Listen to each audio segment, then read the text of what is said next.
Hello, ladies and gentlemen. I just wanted to give you a brief introduction to what you're going to be doing really over the next 2 days to kind of get you an idea about what's happening. So, you're going to be just kind of working on a bunch of algebraic word problems. These are all kind of reviews of some different kinds of word problems and different skills from last year. Just some review of some stuff you did in Algebra 1. It might be a good idea if you still have notes from last year to kind of go back and look at some of those.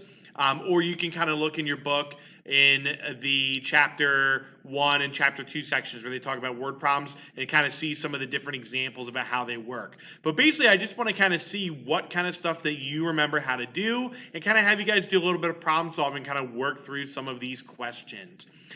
For most of these questions, what I'd like you to do is be able to create an equation and then solve that equation to show us what the answer would be to whatever the scenario is.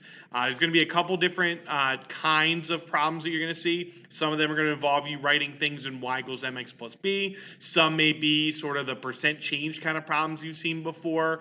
Some are going to just involve like, hey, one variable and then one unknown, and that's all you're solving. So it's going to be a little bit of a mix of the different kinds of problem solving that you did last year.